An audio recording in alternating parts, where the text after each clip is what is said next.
I've always had a problem with Apple TV because sometimes I feel that they are over pretentious and all goody with their production. They don't tend to like really push the boundary in terms of just being insane. But can you imagine if The Boys was on Apple TV? Would that even be possible? Or Invincible? Is it possible that Apple could actually bring Invincible to Apple TV? I don't think so, because I've always thought that they like to play things safe. But all that said and done, sometimes they actually have like super good production. You have Foundation, you have Hijack with Idris Elba, you have Ted Lasso. And now, I think one of the most interesting shows that I came across, and I believe most of you have seen it if you are here, I would hope. But Afterparty with Tiffany Haddish and many other actors, it's actually one of the most unique shows that I've seen on TV in a very long time. I mean, it's in terms of creativity, and I think this is because of Christopher Miller, Christopher Miller is when I see his name attached to anything, I'll usually just go in and watch it because I know it will have something unique about it.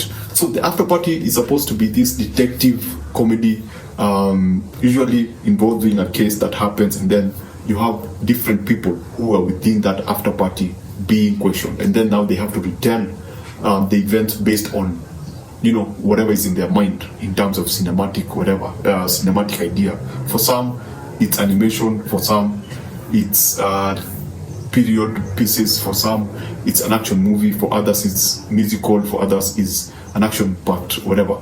So it's a very creative take on the detective movies or shows that we usually get, and it's very funny and extremely unique in how they present the story.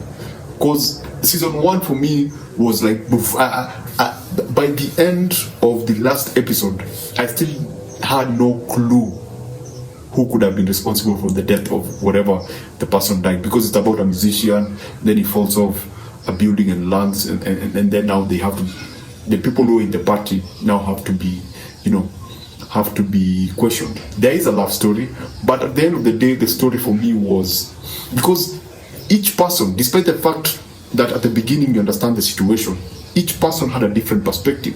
So now when you go into each person's perspective, you see things differently. So each episode feels familiar but different.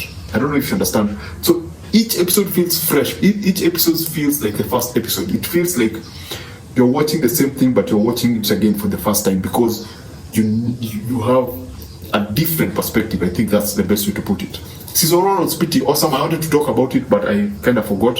But season 1 was one of the, despite the episodes being like 40-something minutes long, I found myself binging it and actually going back to read. You watch episode 1 knowing what that person is looking at and their perspective.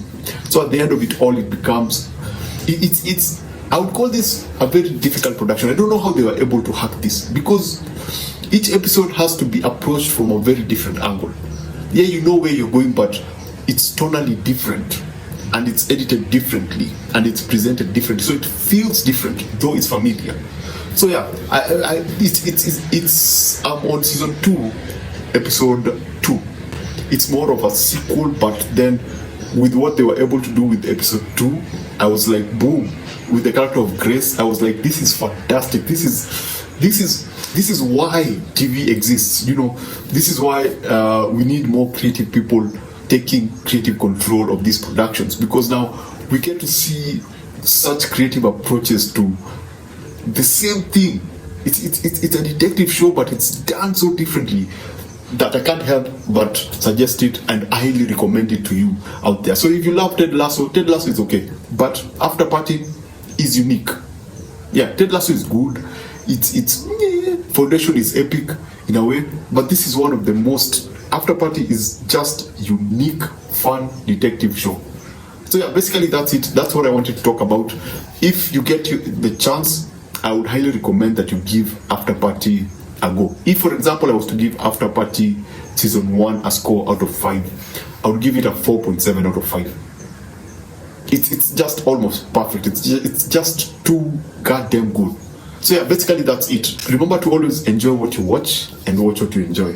Thanks for watching, and I shall see you on the next one. Please subscribe, and I'll see you on the next one.